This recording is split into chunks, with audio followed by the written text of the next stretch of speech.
হাঁটতে হাঁটতে তবে তড়িঘড়ি করে একাডেমি মাঠে এলেন মেহেদী হাসান মিরাজ। মাঠে পা রাখতেই স্পিন বিশেষজ্ঞ কোচ সোহেল ইসলামের সান্নিধ্যে। এর পরের সময়টাই আসলে গুরুত্বপূর্ণ, কারণ শুরু হলো মিরাজের একাকী লড়াইয়ে ফেরা, নিজেকে খুঁজে পাওয়া। প্রথমেই ধরা হলো রিলিজ পয়েন্ট, এরপর রান আপের কাজ করা, কোণের ব্যবহার, জাম্পিং পজিশন, শরীরের ব্যালেন্স সবকিছু নিয়ে দফায় দফায় আলোচনা। মাঝে টেকনিক্যাল টিপস মিরাজও মনোযোগ দিয়ে গ্রহণ করছিলেন দেশি কোচের কাছ থেকে।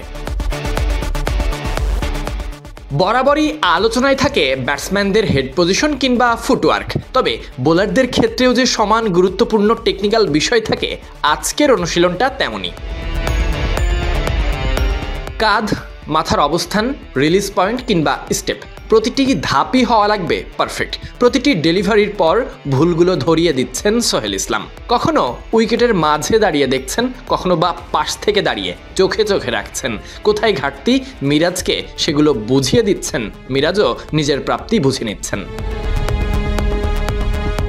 একের পর এক ডেলিভারিতে স্ট্যাম্প ভেঙেছেন মিরাজ, তবে উদ্দেশ্য কিন্তু উইকেট নেওয়া নয়, বরং টেকনিক্যাল দিকগুলো নিখুঁত করে তোলা। মাঝে নিজেই বোলিং করে দেখাচ্ছেন কোচ, আবার কখনো পরামর্শ দিয়ে বুঝিয়ে দিচ্ছেন।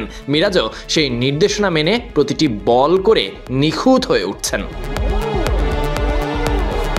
শুরু থেকেই মিরাজকে নিয়ে আলোচনা বিশ্বসেরা হওয়া, তবে কোথাও যেন খানিকটা পিছিয়ে। কিছুটা কি ঘাটতি আছে? দল এখন সিলেটে, সেই ফাঁকা সময়টাকেই কাজে লাগানো, নিজেকে শুধরানো। একাডেমি মাঠে মিরাজের গল্প এখনো শেষ হয়নি, বরং আরো নতুন করে লেখার প্রস্তুতি চলছে। Sadiq Ahmed Sunny, BD cric time.